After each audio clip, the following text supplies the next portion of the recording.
স্থানীয় ক্ষেত্রের রাশিমালা।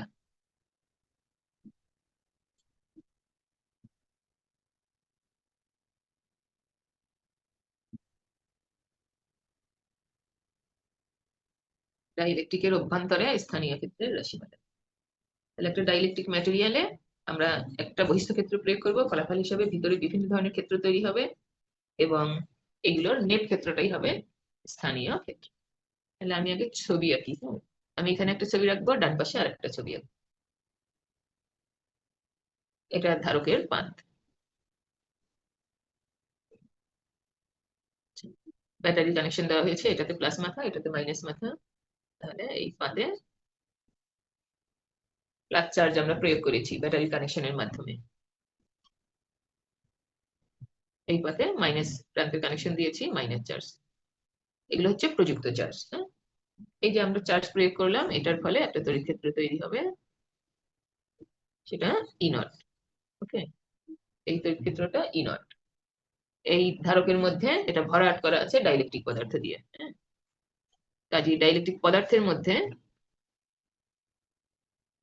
ধনাত্মক পাতের দিকে ঋণাত্মক চার্জ আবিষ্ট হবে, ঋণাত্মক পাতের দিকে ধনাত্মক চার্জ আবিষ্ট হবে। এই চার্জ গুলোকে বলা হয় পোলারাইজেশন চার্জ, পোলারাইজড চার্জ। তাহলে এই চার্জের কারণে প্লাস চার্জ থেকে মাইনাসের দিকে আরেকটা ক্ষেত্র তৈরি হবে, এটার নাম দিলাম ইপি। এখন পদার্থের বিভিন্ন, এই পুরোটাই তো ডাইলেকট্রিক দিয়ে ভরাট, সেই ডাইলেকট্রিকের একটা ক্ষুদ্র গোলক আমরা সিলেক্ট করলাম। আচ্ছা, এখানকার এইগুলো তো দেখো, এদিকে যেহেতু মাইনাস চার্জ, এই স্ফিয়ারের যে কোনো একটা স্ফিয়ার, আরবিট্রারি স্ফিয়ার নিলে স্ফিয়ারের অর্ধেকের এই সাইডে প্লাস চার্জ আবিষ্ট হবে গোলক পৃষ্ঠে, আর এই অর্ধেকে এদিকের প্লাস চার্জের কারণে এই অর্ধেকে মাইনাস চার্জ আবিষ্ট হবে। তাহলে এগুলো হচ্ছে গোলক তলে আবিষ্ট চার্জ। তাহলে এটার কারণেও একটা ইলেকট্রিক ফিল্ড তৈরি হবে, সেটার নাম দিব আমরা সাপোজ ইএস। হ্যাঁ, ইএস। এখন গোলকের অভ্যন্তরে কি আছে? পরমাণু। এই তড়িৎ ক্ষেত্রের কারণে পরমাণুগুলো সব দ্বিপোল হয়েছে। সেই দ্বিপোলের মাইনাস মাথা, এই যে যেদিকে প্লাস চার্জ, পৃষ্ঠের প্লাস চার্জ সেদিকে, এই মাইনাস আর প্লাসটা আবার এদিকে তৈরি হবে, মাইনাস প্লাস এরকম। তার মানে এর অভ্যন্তরে এরকম অনেক দ্বিপোল আছে, সেই দ্বিপোল জনিত একটা ফিল্ড তৈরি হবে, সেটার নাম দিলাম ই এম।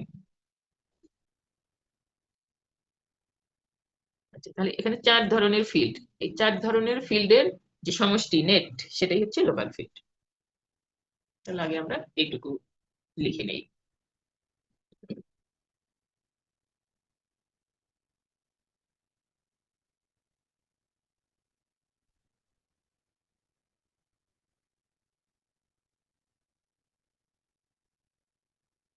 এটা হচ্ছে ধারকের অভ্যন্তরে বা তড়িৎ ক্ষেত্রে, ধারকের অভ্যন্তরে অথবা তড়িৎ ক্ষেত্রে ডাইইলেকট্রিকের একটা ক্ষুদ্র গোলক।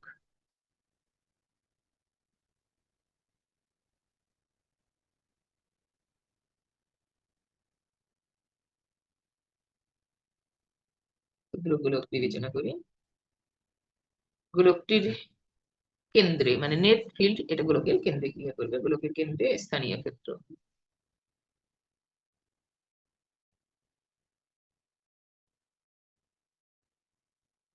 এই ফাঁকা জায়গাতে আমি আরো কিছু আঁকবো পরে। স্থানীয় ক্ষেত্র ই লোকাল হলে, এই ই লোকালের মান হবে algebraic sum of E naught, EP, ES, EM, এই চারজনের সমষ্টি। এখানে ই নটটা হচ্ছে এই যে পাতে প্রযুক্ত চার্জের কারণে সৃষ্ট প্রাথমিক তড়িৎ ক্ষেত্র, সংক্ষেপে আমি লিখলাম প্রাথমিক তড়িৎ ক্ষেত্র।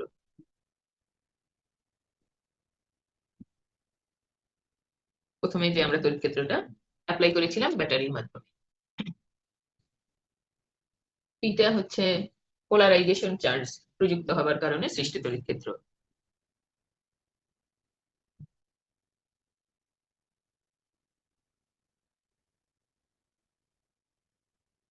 প্রযুক্ত হবার কারণে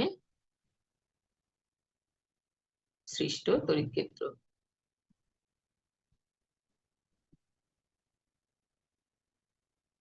এস তো লিখে নিয়েছি, এস ফর স্ফিয়ার, তাহলে গোলক তলে আবিষ্ট চার্জের কারণে।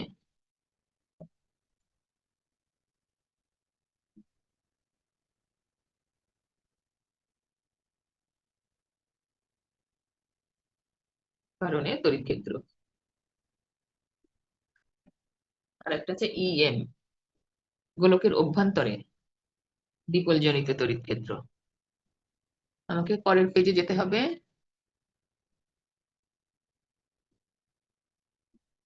আবার আমি পরের পেজে যাচ্ছি।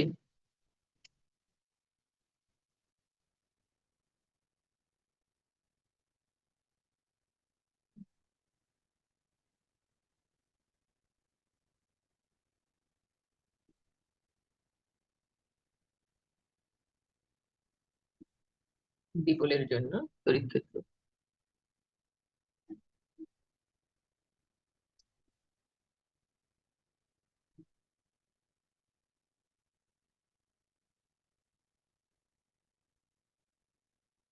এখন এই যে প্রথম যে দুটো ই নট আর ইপি, এদের যোগফলকে বলা হয় মাইক্রোস্কোপিক তড়িৎ ক্ষেত্র। মাইক্রোস্কোপিক তড়িৎ ক্ষেত্র, এই ই নট আর ইপির যোগফল, সেটাকে ই বলা হয়। কাজী 1 নংটা দাঁড়াচ্ছে E local equal to E plus ES plus EM. এখন ক্রিস্টালের প্রতিসাম্য বৈশিষ্ট্যের কারণে এই যে দ্বিপোল, দ্বিপোল জনিত যে তড়িৎ ক্ষেত্র, এটা পরস্পরকে ক্যান্সেল করে শূন্য হয়।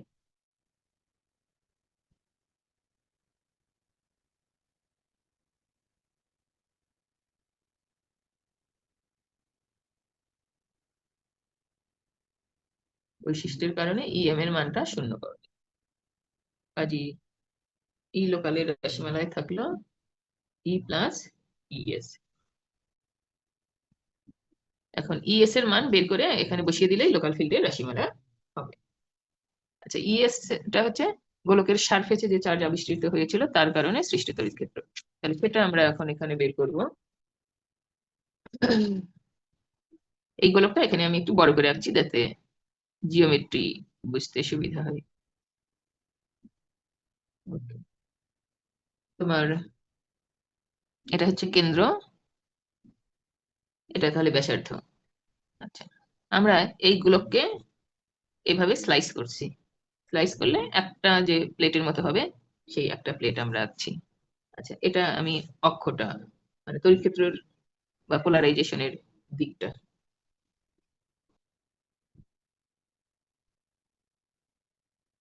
সাপোজ এইদিকে আমার তড়িৎ ক্ষেত্রের দিক। তো আমি রিংটা আঁকছি।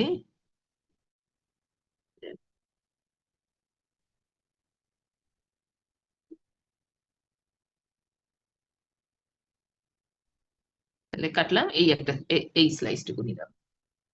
তাহলে এই পুরুত্বটা এই কেন্দ্রে সাপোজ ডি থিটা কোণ তৈরি করে, হ্যাঁ, এই কোণটা হচ্ছে থিটা, আর এইটুক হচ্ছে ডি থিটা।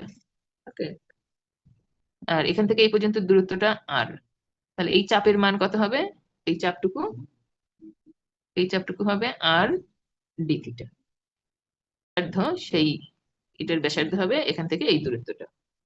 এখন এই কোণটা হচ্ছে থিটা, আর এটা হচ্ছে আর, তাহলে এটা হচ্ছে লম্ব। তাহলে এই বাহুটার দৈর্ঘ্য হবে আর সাইন থিটা। তাহলে এখানে যে প্লেটটা, সেই প্লেটের এই ব্যাসার্ধটা হচ্ছে আর সাইন থিটা, হ্যাঁ, আর সাইন থিটা। তাহলে এটার পরিসীমি কত হবে? 2 পাই সাথে আর সাইন থিটা। তাহলে এখানে যে আমি প্লেটটা নিয়েছি তার পরিসীমা 2 পাই আর সাইন থিটা, আর তার পুরুত্ব আবার হচ্ছে আর ডি থিটা। আমি এটার ক্ষেত্রফল বের করতে চাচ্ছি, যে রিং, গোলকের একটা রিং বিবেচনা করছি এবং তার ক্ষেত্রফল। পরের পেজে যাচ্ছি। তোমাদের আঁকা হয়েছে বাবা?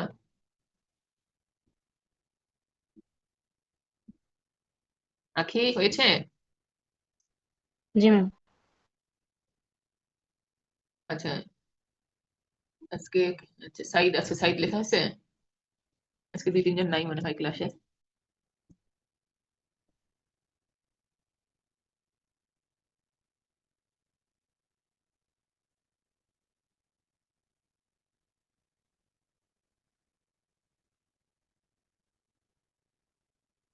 যার ক্ষেত্রফল 2 পাই, ব্যাসার্ধ হচ্ছে আর সাইন থিটা, আর পুরুত্ব হচ্ছে R d theta. 2 pi R square sine theta d theta.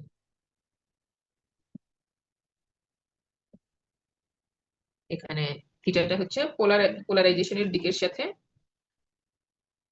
এই রিং এর যে কর্তিত কোণ, এটাকে বলা হয় পোলারায়ন কোণ।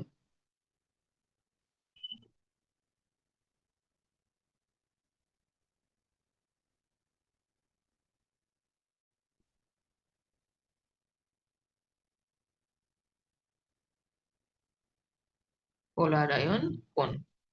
আমার এই পেজে লেখা শেষ করতে হবে, ওই জন্য একটু ছোট করে লিখতেছি। এখন তলমাত্রিক চার্জ ঘনত্বের ডেফিনেশন, এটা হচ্ছে পোলারাইজেশনের নরমাল কম্পোনেন্ট। তলমাত্রিক চার্জ ঘনত্ব,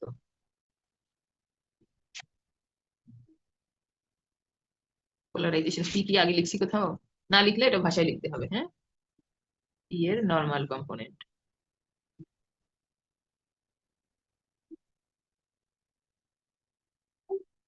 অর্থাৎ হচ্ছে পি কস থিটা। কিন্তু আমাদের থিটা যত বাড়ে ক্ষেত্রফল বাড়ে, আর ক্ষেত্রফল বাড়লে তলমাত্রিক চার্জ ঘনত্ব কমবে, কারণ তলমাত্রিক চার্জ ঘনত্বের জন্য ক্ষেত্রফল দিয়ে ভাগ করতে হয়। তুমি এখানে একটু খেয়াল করে দেখো, আমি এই জায়গায় যদি চাকতিটা নিতাম বা রিংটা নিতাম, তার কিন্তু ক্ষেত্রফল কম হতো, তখন থিটাও কম। এই জায়গায় নিলে থিটাটা কম হতো। আর থিটার মান যদি বাড়াই, তাহলে ধরো এখানে যদি আসি মাঝামাঝি, তখন কিন্তু গোলকটার -v ব্যবহার হয়েছে, কারণ থিটা বাড়লে এ বাড়ে, আর এ বাড়লে তলমাত্রিক চার্জ ঘনত্ব কমে।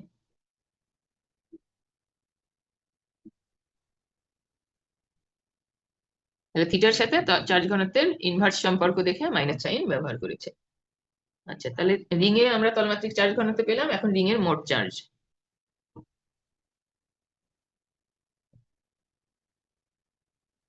মোট চার্জ সেটাকে ডিকিউ দিচ্ছি, তাহলে চার্জ ঘনত্বকে ক্ষেত্রফল দিয়ে গুণ দিতে হবে। Minus P cos theta into ক্ষেত্রফল, মাইনাস ওখানে 2 পাই ছিল, পি এখানে আছে, ওখানে আর স্কয়ার ছিল, এখানে কস থিটা আছে, ওখানে সাইন থিটা ডি থিটা ছিল। আচ্ছা, তাহলে আমরা রিং এ আমরা চার্জ পেলাম, এখন ওই রিং এর কারণে কেন্দ্রে কি পরিমাণ তড়িৎ ক্ষেত্রের সৃষ্টি হবে সেটা আমরা বের করব। ই এর দিকে গোলকটির কেন্দ্রে, গোলকটির কেন্দ্রে ক্ষেত্র প্রাবল্য, এটাকে ডিইএস দিলাম। আচ্ছা, তড়িৎ ক্ষেত্রের এমনি রাশিমালা হচ্ছে তোমার চার্জ বাই দূরত্ব। তোমার ধরো বলে তোমাদের ছিল রাশি, বলের রাশিমালায় Q1 Q2 আর স্কয়ার, এটা হচ্ছে বলের রাশিমালা ছিল, সমান সমান বল। আর ই মানে হচ্ছে এফ বাই কিউ, তাহলে ই এর রাশিমালায় একটা কিউ থাকবে, তার মানে চার্জ বাই দূরত্ব, দূরত্বের বর্গ। আচ্ছা, এখন আমরা একটু ছবিতে দেখো, শুধু ওই ফর্মুলা অ্যাপ্লাই করলে আমাদের চার্জ গুলো, যেহেতু রিং এর উপর চার্জ গুলো মাইনাস, তাহলে ওই চার্জের দিকের ডিরেকশনটা হতো, কিন্তু আমরা বলেছি ই এর দিকে, তাহলে আমাদের এই পাশে এদিকে কিন্তু মাইনাস চার্জ আছে, তাহলে এই রিং এর উপর আছে আমার মাইনাস চার্জ, তাহলে তড়িৎ ক্ষেত্রের ডিরেকশন হতো কেন্দ্র থেকে বাইরের দিকে। কিন্তু আমি চাচ্ছি এই ই এর দিকে তড়িৎ ক্ষেত্রের মান, যাতে করে আমি যে মানটা পাবো সেটা এই ইর সাথে যোগ করতে পারি। ই এর দিকে নিলে তার সাথে একটা cos থিটা থাকবে। আচ্ছা, তাহলে চার্জ হচ্ছে আমাদের -dq, দূরত্ব হচ্ছে আর, কাজে আর স্কয়ার, আর যেহেতু ই এর দিকে চাচ্ছি এই জন্য cos থিটা। এই মাইনাস আর এখানে মাইনাসে প্লাস, এই আর স্কয়ারের সাথে এই আর স্কয়ার কেটে যাবে, তাহলে আর উপরে লিখতেছি না। পাই পি এই cos cos মিলে cos square theta sine theta d theta. তাহলে আমরা গোলকের একটা রিং নিয়েছিলাম, রিং এর কারণে তড়িৎ ক্ষেত্র পেয়েছি, তাহলে পুরো গোলকের কারণে তড়িৎ ক্ষেত্র কত হবে?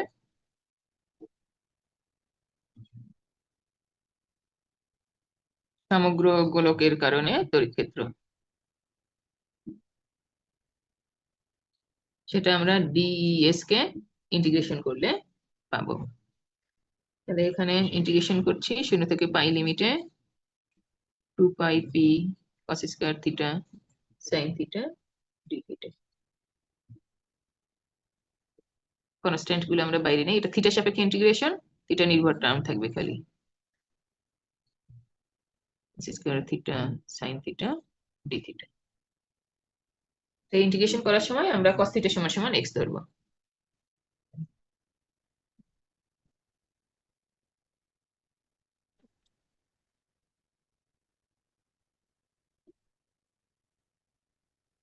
তাহলে cos থিটা সমান x, উভয় পাশে যদি অন্তরীকরণ করি minus sine theta d theta সমান সমান ডিএক্স। তাহলে এই আগে এস এর রাশিমালা হয় 2 পাই পি। আচ্ছা, ইন্টিগ্রেশনের লিমিটটা চেক করতে হবে। cos স্কয়ার পরিবর্তে হচ্ছে এক্স স্কয়ার, আর সাইন থিটা ডি থিটার ছিল ওখানে, সাইন থিটা ডি থিটার পরিবর্তে মাইনাস ডিএক্স। আচ্ছা, লিমিটটা চেক করো। লিমিট আমাদের ছিল ওখানে 0 থেকে পাই, থিটায় যদি 0 বসাও cos 0 1, তাহলে এক্স এর মান 1। আর থিটার মান যখন পাই ছিল, এখানে পাই বসালে cos পাই হচ্ছে -1, -1। ওকে, এখন এই মাইনাসের জন্য আমি লিমিটটা চেঞ্জ করে দিব। 2 পাই পি এক্স স্কয়ার কে ইন্টিগ্রেশন করলে হবে x³/3। লিমিট লেখার কথা ছিল আমার নিচে 1 উপরে -1, কিন্তু লিমিটটা আমি উল্টাই লিখছি, যার কারণে এই মাইনাস সাইনটা থাকলো না আর কি। 1 যখন বসাবে 1/3, ফর্মুলার মাইনাস, -1 যখন বসাবে তখন আবার -1/3, ফাইনালি 4π/3p। এটা আমাদের সমীকরণ, এই যে 2 এ বসাবো ইলোকালের রাশিমালা। অতএব 2 এ যদি এটা বসাই, ইলোকালের রাশিমালা হয় E+4π/3p। তাহলে এটা এখানে মাইক্রোস্কোপিক তড়িৎ ক্ষেত্র, যেটার মধ্যে কিনা প্রযুক্ত ক্ষেত্র আর পোলারাইজেশন ক্ষেত্রের সমষ্টি আছে।